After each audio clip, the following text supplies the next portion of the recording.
The Chennai shopping mall శ్రావణ సంబరం KG sale nakshi jewellery Mela flat 50% of.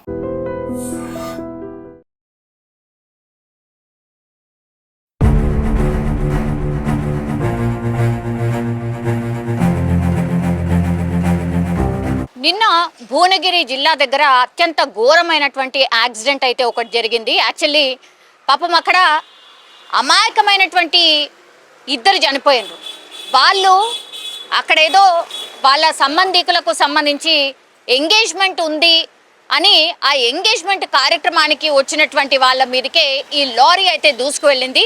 స్పాట్లో ఆ లారీ ఎప్పుడైతే యాక్సిడెంట్ ఆర్ దూసుకొచ్చిందో ఒక పర్సన్ అయితే ఇరుక్కుపోయి అక్కడికక్కడే చనిపోయిండు. ఇంకా ఇద్దరు కూడా గాయాల పాలై వాళ్ళని దగ్గరలో ఉన్నటువంటి ఏరియా హాస్పిటల్కి తరలించినప్పటికీ కూడా వాళ్ళు కొద్దిసేపటి తర్వాత చనిపోయినటువంటి పరిస్థితి. ఇప్పుడు మృత్యుల సంఖ్య 3కి చేరుకున్నటువంటి సిచ్యువేషన్. ఈ లారీ ఎంత భయంకరంగా దూసుకొచ్చింది ఒక్కసారి చూడండి. ఇది జగదేవ్పూర్ చౌరస్తాకు సంబంధించి అక్కడ జరిగినటువంటి ఇన్సిడెంట్. యాక్చువల్లీ ఎంత ఫాస్ట్గా వెళ్తోంది లారీ. అది రాజస్థాన్కి సంబంధించిన నెంబర్ ప్లేట్ ఉంది.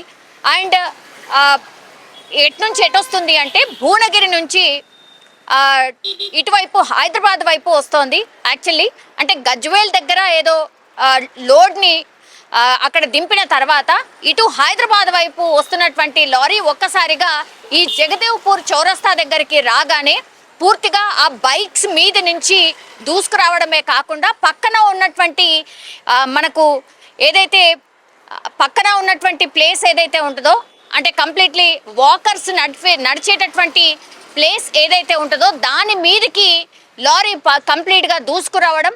అక్కడే దగ్గరలో స్వీట్స్ కోసమని స్వీట్స్ కొనడానికని ఎంగేజ్మెంట్ ఉందని వాళ్ళు స్వీట్స్ కొనడానికని వచ్చారు. వాళ్ళ మీదకే ఈ లారీ కంప్లీట్గా దూసుకుపోయి అక్కడికక్కడే ఒకతను ఇరుక్కుపోయి చనిపోయాడు స్పాట్లోనే.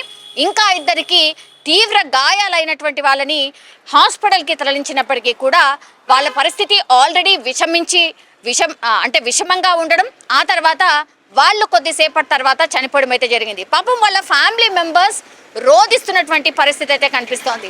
సరూర్ నగర్కి సంబంధించిన వాసులు వాళ్ళు భువనగిరికి సంబంధించిన వాళ్ళ బంధువుల ఎంగేజ్మెంట్ ఉంటే స్వీట్ కొనడానికని వచ్చి పాపం మృత్యువాత పడినటువంటి సిచ్యువేషన్. అండ్ ఈ లారీకి సంబంధించి ఎప్పుడైతే ఈ ఇన్సిడెంట్ జరిగిందో అది డే టైంలో కాబట్టి అక్కడ అందరూ ఉన్నారు. ఆ లారీ దూసుకురాగానే కేకలు అరుపులు పెద్ద పెద్దగా వినిపించాయి. ఆ తర్వాత ఈ లారీ స్పీడ్ కావచ్చు అండ్ ఆ డ్రైవర్ మరి మద్యం మత్తులో ఉన్నాడా లేకపోతే బ్రేక్ ఏమైనా ఫెయిల్ అయిందా లేకపోతే నిద్ర మత్తులో ఉన్నాడా డ్రైవర్ అనేది ఇంకా తేలాల్సి ఉంది. కానీ బ్రేక్ ఫెయిల్ అయి లారీ ఒక్కసారిగా దూసుకొచ్చింది అన్నటువంటి మాట చెప్తున్నారు. కానీ ఇట్లాంటి ఇన్సిడెంట్స్ ఈ మధ్య కాలంలో చాలా పెద్ద ఎత్తున జరుగుతున్నాయి. మరి ఏంటి రీజన్ అన్నప్పుడు ఎక్కువ మట్టుకైతే ఒక నివేదిక ప్రకారం కూడా స్పీడ్ వల్లనే ఇట్లాంటి ఇన్సిడెంట్స్ జరుగుతున్నాయి అనేటువంటిది కూడా మొన్న ఒక నివేదిక అయితే అందింది. అంటే ఎంత భయంకరమైన స్పీడ్తో వెహికల్స్ వెళ్తున్నాయి. అట్లాగే ఇట్లాంటి లారీస్ చాలా హెవీ ఉంటాయి కాబట్టి వెయిట్ వైజ్గా చూస్తే కూడా చాలా హెవీగా ఉంటాయి. అట్లాంటిది ఎంత జాగ్రత్తగా నడపాలి. అండ్ జగదేవ్పూర్ చౌరస్తా అనేది కూడా చాలా పెద్ద చౌరస్తా.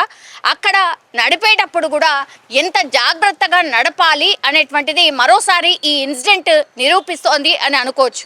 ఒక్కసారిగా ఈ లారీ మనుషుల పైకి అనుకోండి లేదంటే వెహికల్స్ పైకి అనుకోండి ఒక్కసారిగా దూసుకురావడం వితిన్ 2 or 3 సెకండ్స్లోనే ఈ ఇన్సిడెంట్ అంతా అయిపోవడంతో అక్కడ కంప్లీట్లీ అందరూ షాక్లో ఉన్నటువంటి పరిస్థితి అయితే కనిపించింది. కానీ అమాయకులు పాపం వాళ్ళకి సంబంధం లేకుండా ఎవరో ఫంక్షన్కి వచ్చి అక్కడ చనిపోయిన పరిస్థితి అయితే కనిపించింది. ఈ పోలీసులు అయితే కేసు నమోదు చేసి దర్యాప్తు అయితే స్టార్ట్ చేశారు. మరి ఈ ఇన్సిడెంట్లో ఏం జరుగుతుంది, ఎవరి తప్పు ఉండుంటుంది, లారీకి సంబంధించి మరి ఏమైనా బ్రేక్ ఫెయిల్ అయిందా లేకపోతే ఓవర్ స్పీడ్లో ఉన్నాడా లేకపోతే మద్యం మత్తులో ఉన్నాడా, ఇవన్నిటిపైన మాత్రం ఎంక్వైరీ అయితే ప్రస్తుతం నడుస్తున్న సిచ్యువేషన్ అయితే కనిపిస్తోంది. ఒక్కసారిగా నిన్న జరిగినటువంటి ఇన్సిడెంట్తో అక్కడ భువనగిరి ఒక్కసారి ఉలికి పడడమే కాకుండా ఎంగేజ్మెంట్కి వచ్చినటువంటి వాళ్ళు చనిపోవడంతో ఆ కుటుంబాల్లో విషాద ఛాయలు అయితే అలుముకున్నాయి. నిజంగా ప్రస్తుతం ఉన్నటువంటి సమాజం దేనికి ప్రయారిటీ ఇస్తుంది? ఆర్థిక సంబంధాల చుట్టూ మాత్రమే తిరుగుతోంది. మళ్ళీ ఎన్నికలంగానే చాలా విరక్తి కలుగుతాను. మంచి అనిపిస్తుంది కదా, లేడీస్ కూడా ఛాలెంజింగ్ జాబ్స్ చేసినప్పుడు చాలా బాగుంటది. ఫుడ్ డెలివరీ ఇవ్వటానికి వెళ్ళినటువంటి డెలివరీ బాయ్ అనిల్ పై